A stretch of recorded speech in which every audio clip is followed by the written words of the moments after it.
Salut à toi, c'est Florian de la Start University. On se retrouve pour continuer notre série de game guide et notre découverte d'NFT. Et aujourd'hui, on va parler de Shiba Inite. Alors Shiba Inite, c'est un petit Shiba qui est considéré comme un tank, plutôt comme un breezer, puisqu'avec les dernières mises à jour, il a quand même récupéré des bons dégâts, surtout sur son ultimate. Donc un tank breezer, on va dire, qui possède énormément de contrôle et qui a une particularité, c'est qu'il va aussi dépendre de ses alliés et que ses sorts vont te permettre de protéger tes autres Nefty, ce qui en fait un véritable ange gardien pour ta team. Et c'est parti comme d'habitude, avant de rentrer dans le vif du sujet, on parle des statistiques de Shiba. Donc tu commences à connaître, qu'est-ce qu'on veut en priorité? Eh bien toujours c'est l'initiative, puisqu'on veut que nos actions nous coûtent le moins d'unités de temps possible, et les points de vie. Alors pas uniquement parce que je suis un PV maximaliste, mais aussi parce qu'ici, ça prend vraiment tout son sens. Shiba, c'est un tank, donc forcément on veut des points de vie, mais en plus il a une mécanique particulière. Certains de ses sorts, notamment le sort Bodyguard, garde du corps, eh bien les dégâts de ce sort est calculé en fonction des PV max de Shiba. Donc vraiment très intéressant ici d'avoir beaucoup de points de vie. Et pour les 4 autres statistiques, alors là, ça va vraiment être à toi de voir ce que tu préfères, parce que déjà, la première chose que tu vas remarquer, c'est que la différence entre min et max de chaque stat est relativement faible. En général, elle est même inférieure à 10 pour toutes les stats. Donc, Shiba, en plus, il est polyvalent, donc on veut un petit peu de tout. Alors, à choisir, vu qu'on est un peu plus tanky, on va préférer la défense physique, la défense éther. C'est toujours sympathique. Maintenant, à choisir entre les dégâts puissance physique, puissance éther, eh bien, les sorts de Shiba ont les deux. C'est-à-dire que pour définir les dégâts des sorts de Shiba, bien souvent, c'est un mix de la puissance physique et de la puissance éther.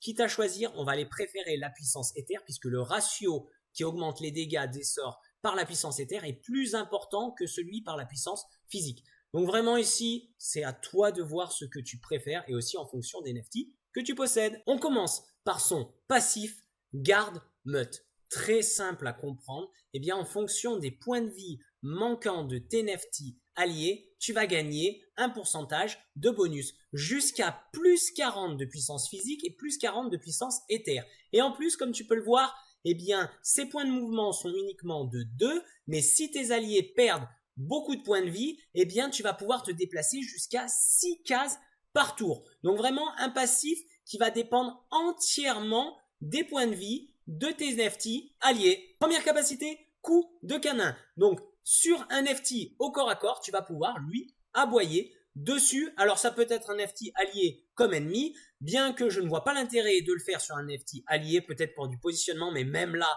vraiment, je trouve pas ça intéressant. Ensuite, tu vas faire reculer ce NFT de 4 cases, bien sûr dans la direction sur laquelle tu as aboyé. Et donc, ça n'applique pas à 2 stuns. Par contre, forcément, comme tu le fais reculer de 4 cases, il va également perdre quelques unités de temps. Pas autant qu'un stun, mais c'est toujours ça de prix. Et les dégâts sont plutôt sympathiques. Deuxième capacité, garde du corps. Une des capacités qui fait de Shiba l'un des meilleurs protecteurs du jeu. Tout simple, lorsque tu passes en mode garde du corps, tu te mets en position défensive. Donc attention, tu ne consommes pas les points de hype. Donc l'adversaire ne sait pas que tu es passé dans cette position. Et si jamais un de tes Nefty à portée se fait attaquer par un Nefty adverse, tu vas alors stopper cette attaque, bondir sur le Nefty adverse et lui infliger des dégâts tout en lui faisant perdre des unités de temps. Troisième capacité, terrain gardé. Très simple, tu vas pouvoir te déplacer, bondir sur une case du terrain. Si en plus cette case est occupée par un Nefty ennemi, tu vas pouvoir le repousser. Attention, c'est une capacité de déplacement. Donc, si tu utilises cette capacité, tu ne pourras pas te déplacer ensuite. Et si jamais tu te déplaces avant, tu ne pourras pas utiliser cette capacité. Donc, tu bondis sur une case, ça peut te permettre de repousser un FT ennemi ou de passer un obstacle. Et ensuite, par contre, tu vas pouvoir utiliser une capacité ou une attaque de base. Capacité ultime de Shiba est très bonne capacité en ce moment.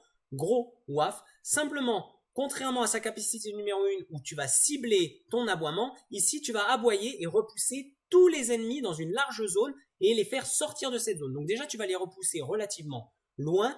Très intéressant aussi, c'est que s'il y a des Nefty alliés dans cette zone, tu ne les repousses pas. Donc tu aboies, tu repousses uniquement les Nefty ennemis, tu leur infliges des dégâts plutôt modérés, plutôt sympathiques. En plus de perdre des unités de temps parce que tu les as repoussés, tu vas également les stun pendant une unité de temps. Donc ça reste un léger stun, mais c'est relativement un ulti extrêmement puissant. Et un petit point avant de nous quitter sur les compositions avec Shiba. Alors ça va être relativement rapide parce que Shiba, c'est un véritable couteau suisse. On peut le mettre dans quasiment toutes les compositions.